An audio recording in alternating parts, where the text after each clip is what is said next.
Yo, what's going on, everyone? It's Mental Podcast here, back for a second video. Yet again, I'm joined by Logan and Elias. You guys want to say hello? Alright, what's Hello. up? Alright, so today we're going to be the main topic.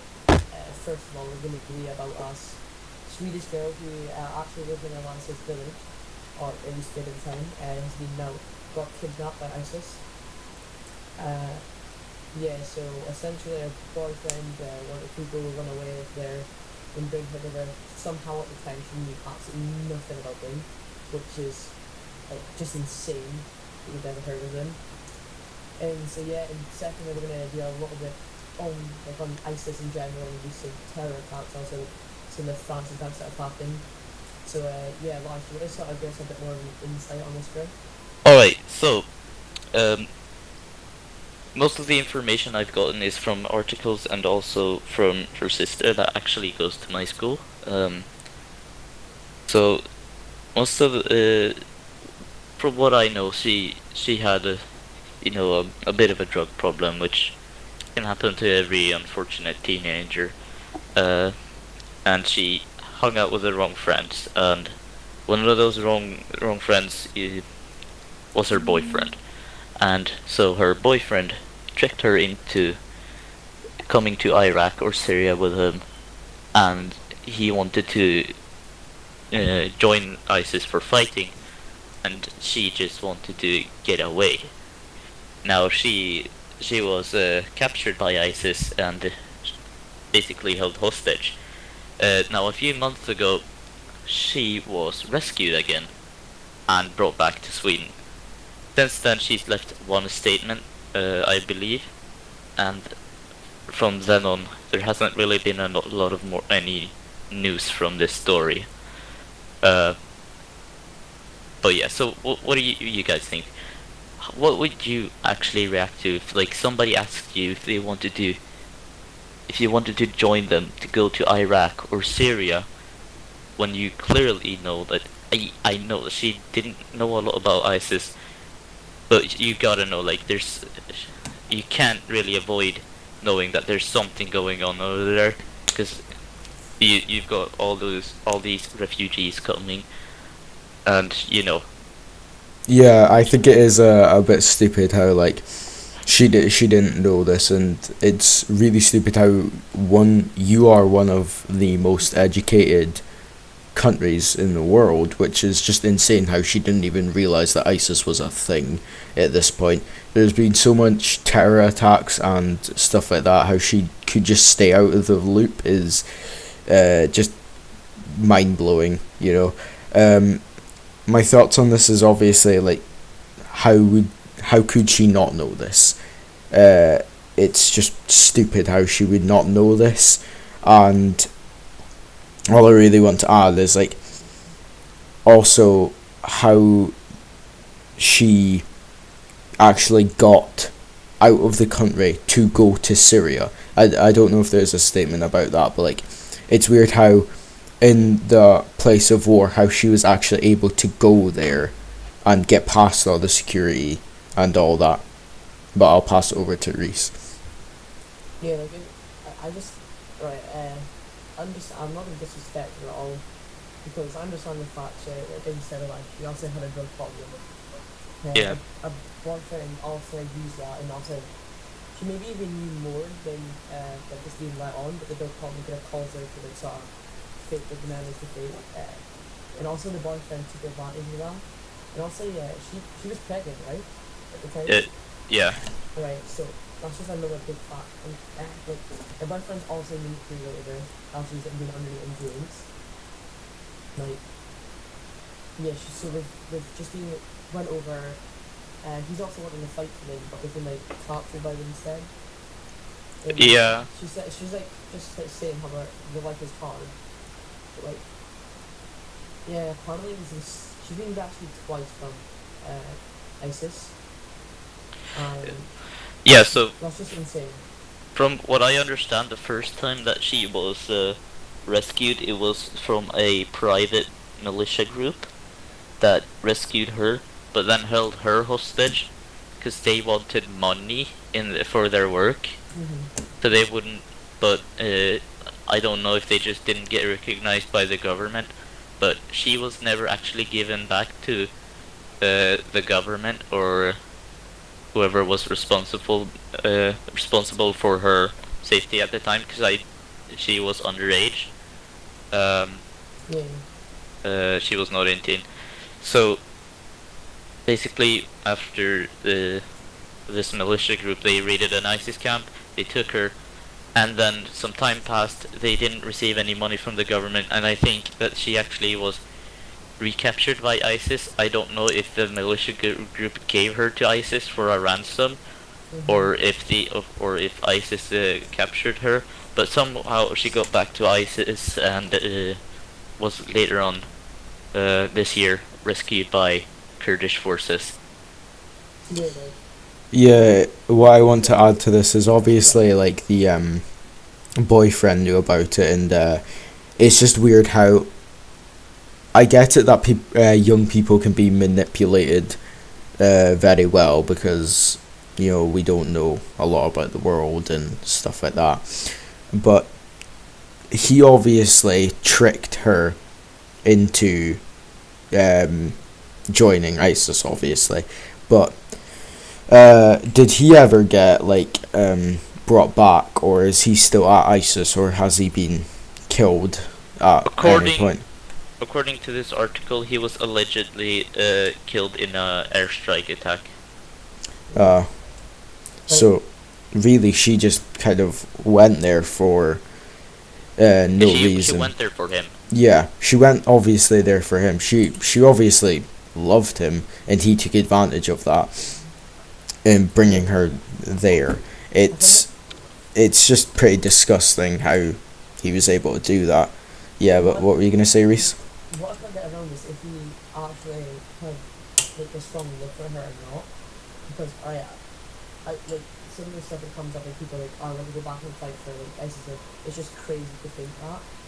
Like, obviously what they believe in, like also the extreme. It's not. I'm not saying like every person so on. But like, the fact he, I guess, was essentially in love with this girl, and he could have been like, I'm leaving. Like, I recommend you don't come with me, sort of thing. If he really had like a good heart. But I mean, he's wanting to go fight for ISIS. He's dragged a pregnant 15-year-old away from the social services. Like the parents, the original parents, like the biological parents, going social services. But I mean, I can see why. Also, they can keep good enough on Ireland. But like, the parents put her there in the first place as well. Oh yeah, it's definitely falls onto the blame of the parents, obviously, because the way that the parents come on, what kind of drug addiction did she have, Elias? Do you know? So I don't know any specifics, but I believe it was marijuana. I don't think it was any heavy drugs, heroin and that stuff. But she definitely had like an drug addiction. problem. Yeah. And of course, now she was at a foster home. She wasn't treated by her biological parents. They weren't. But of course, her biological parents are very upset about this event. Which is understandable. You're not every day that your kid gets kidnapped by ISIS. But it mainly falls onto the fault of the parents or / foster parents. How they could let her obviously smoke marijuana, and also let her get. How would she even get the money to get to Syria? That is also very weird, unless somehow the ISIS supplied her with, her boyfriend with that money and brought her over that way. Yeah, I think that was something in that way. I think also there's more to the story, because you can never get a fully reliable source online. There's gonna be a slight twist from everyone. Yeah. There's obviously something that's been like background that we don't know about, like also how she got away. Like, just say she ran away. Do you have any idea, like, have you been told everything by her sister or whatever, like how she actually managed to escape, or? Alright, so surprisingly enough, her sister actually talks quite a bit, or used to talk quite a bit about this at school, just quite openly. I do not know why. There wasn't a big media buzz about it at the time, so I just genuinely didn't believe in it. So that's why I didn't really listen to it a lot. But so from what I know, and from what I've also read from this article, uh, she ran away to Stockholm, and it was said by her foster parents that she was just like on holiday in Stockholm. I don't know if they actually let her go to Stockholm, or if they just said that they let her to see, Yeah. like they knew what was going on. Sadly enough, they didn't know enough, and we got this situation, and well, that's pretty much all I know about how she got away. And It's also like, is she now in? Is she with the foster parents that she had before? And is she like safe, Elias? That's like the main thing. She is safe. She is in Sweden.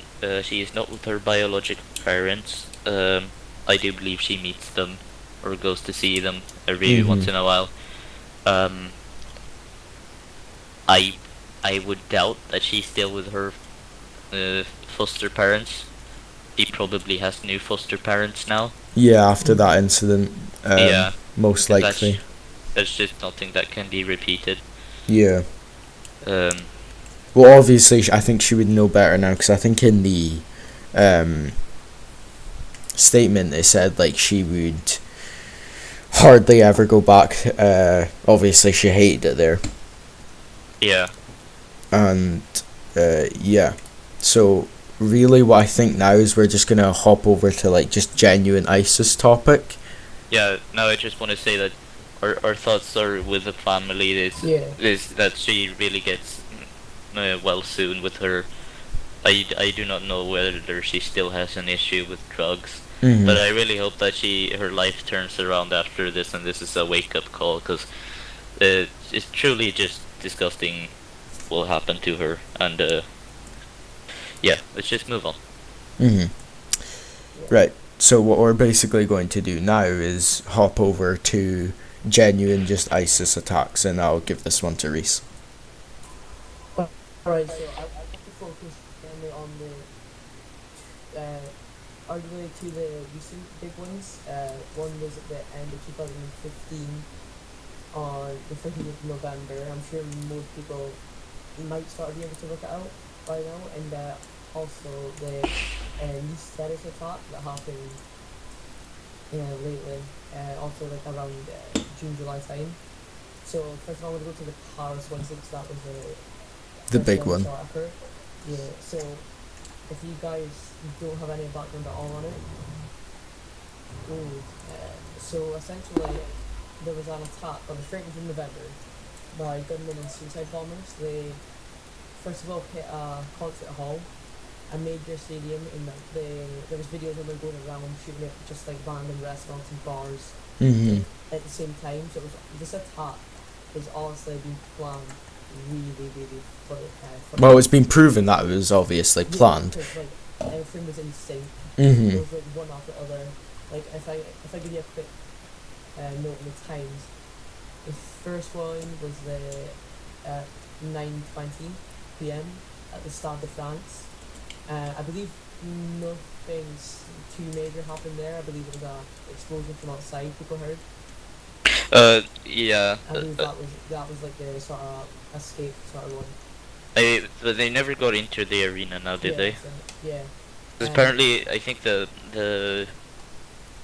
president, or do they have a president in France? Prime Minister, I think. Yeah, the French Prime Minister was in that building at the moment, at the time, looking at that, watching the game. Now the game did actually continue, surprisingly enough. I don't know if they actually knew what was going on, but that's all I know. Yeah, so that's unreal, because then there was another 5 places after that, and also the one that seemed to be seen the most was the concert hall one, and so like obviously gunmen went into that, literally just shot up the place, and then after that people just like, they just keep different restaurants got shot up, bars and all that.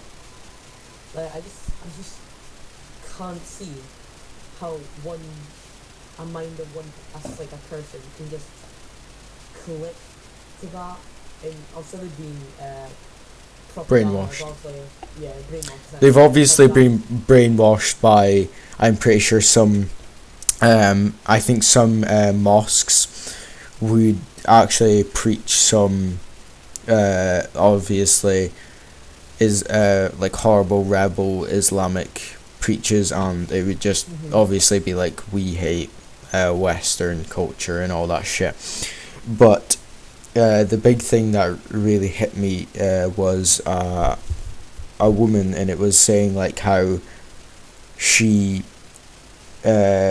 when she was in the concert, I think somebody her boyfriend like covered her, and she, once the kind of bullet shots were over, she thought like you'd still be alive, and he actually took like most of the shots for her. And I hate how that story wasn't really covered enough, because that's such an Yeah. amazing story of sacrifice just to save his girlfriend, and hardly any outlet actually reported on that. Yeah, it's just an amazing thing done by her boyfriend. Like, that's like, can't really. Can't fault it all. There's not a lot of people that would take, like, sure, you could argue that you could say that very easily, but Yeah, there's not a lot of people that would actually physically take a bullet for someone when it comes down to a moment of panic like that. That's Mhm. just like, obviously sad that he died, but you know. Yeah, it's just like amazing comparison of how the Swedish girl's boyfriend was part of ISIS and caused her to get captured, but then the victim of one of the attacks saved his girlfriend. It's like legit both like opposite ends. Yeah, Like it's just like the also like the Paris attacks are one of the worst like things that have like really hit like France and Europe in general. And then like to think there's still been apparently there's a terrorist attack in the world every 84 hours, like every 3-4 days. And when you just think about that, how many people die. But also something I want to bring up is the fact how many terrorist attacks outside of Europe don't really get covered. The only ones that really do are the ones that involve like British, but also I'm from Britain along with Logan, so we see the British TV. So the ones that are covered most of like people that are known to be as a British like hotspot through this. yeah, I really don't think that should be like covered as much. It should obviously be covered, but like the way that they're like, oh, 7 British people have died, and only, and let's just say 7 British people have died, and oh well, you know, other 12, but they were out of the EU, so it doesn't really matter. We'll just skim over them, you know. And that's what really gets me annoyed when I'm watching the TV, watching the news in the morning, is when I hear this, and I'm like, do those other people not care as much as the British citizens? Are they not as much people as the British citizens? And that just really annoys me. It's just actually gets me a bit triggered, if I'm gonna be honest. Right, so let's get before that, we need to move on to the more recent one, which was the Nice terrorist attack. We also have the one in southern Germany, in yeah, that one happened, didn't it? München. Yeah, you want to cover that one, Alonso? Yeah, I this one though it wasn't. Well, it wasn't actually performed. Or the guy actually didn't have any relations to ISIS. But it's still a Well, terrorist attack, yeah. Yeah, but what went kind of what went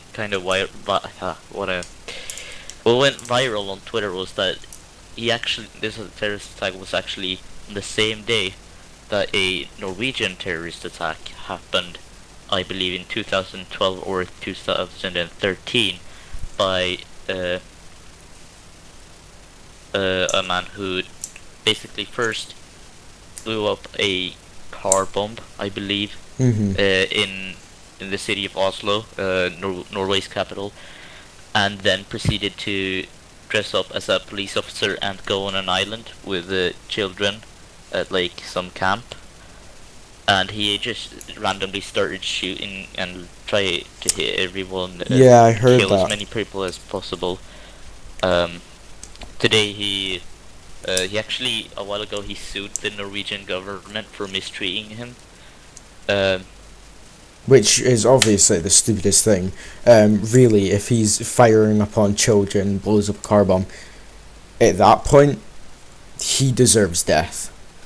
I know Norway's judge system is a bit. Really, It's really lenient, and sometimes that's helpful, but sometimes it's horrible. And I was watching this documentary in school, and it's about how one of these islands in Norway actually have convicted like murderers, and they are able to just walk on this island and be able to get fresh air. And at that point, it's like, think about think about some of the people that they've killed, and they're just able to kind of walk free on this island. It's horrible. yeah. well, um, so in Scandinavia we have a very different point of view of how people should be treated. That everyone should deserve a second chance. Everyone should be treated the same way. Now, Breivik here, who is the name of the murderer or the terrorist. He was diagnosed with a some sort of mental sickness after this shooting, Mhm. and I mean, I guess then he can.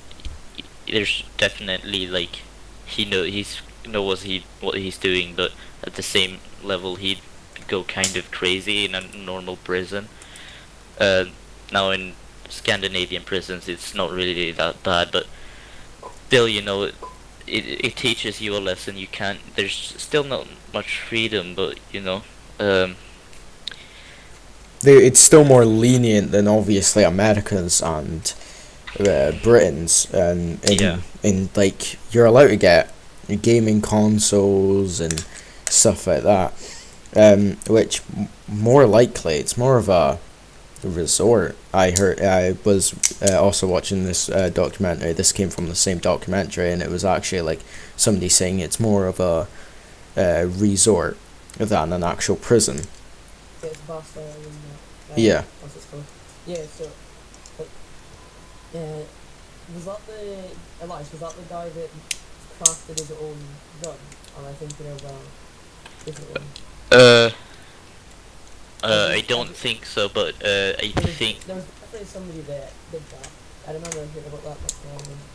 I know at least that in Scandinavia the weapons get smuggled in through like in bits and pieces, and then you have to construct your gun in that way. I don't know if that's Mhm. actually how he did it, but Yeah, it was a rifle.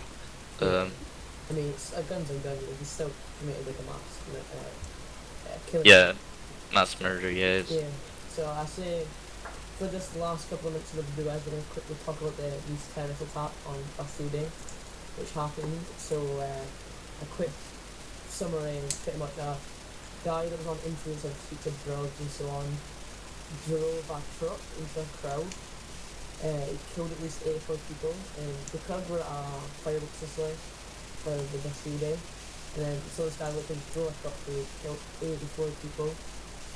In mostly children. yeah, Hmm. like 200 injured, 49 in critical condition, and 18 in intensive care, along with the people killed. Like, that's just outrageous. I'm not gonna lie, that's just insane how somebody would do that on such a. It's also like a day that also resembles a lot to me. Yeah, I don't really know about the much about the day, but the way that somebody can think this is morally right is just stupid. Yeah. I think he got shot in the end, which really, for killing so much people, I genuinely think he should be made to suffer. That is just my opinion. I genuinely think he should have been more like torture, more like waterboarding, and just like bamboo sticks underneath his toes. Oh, Sorry, jeez. I'm sorry. It's just I don't see any remorse for somebody that is able to kill children and think it's okay. It's just stupid. But, Yeah, but I think. Oh, sorry, Elias. What were you gonna say? Yeah, I totally understand where you're coming from here. That you can feel like somebody deserves more of a punishment, but one of the biggest things of being, you need to see it as a person that wouldn't do something like that. You need to see it from the perspective as you shouldn't do something that is equally as bad or Yeah. even close to like. I get what you're saying. It's more about getting them to their punishment is more about to get them to retract their thoughts about what they did. They Mhm. shouldn't feel like they did something good. They should feel ashamed for it and stuff. You're not really supposed to like be like punish him for your own sake, for your for everybody else's enjoyment. Yeah. Yeah. Exactly. But I do understand where you're coming from. But Yeah, it's like Bastille Day, like obviously it was to do with the French Revolution, pardon me, no, the French Revolution. It was like this one like the day like unified the French people. Like this is when the French people sort of like stopped splitting up like over like certain different groups, rebels and all that, Mhm. came together.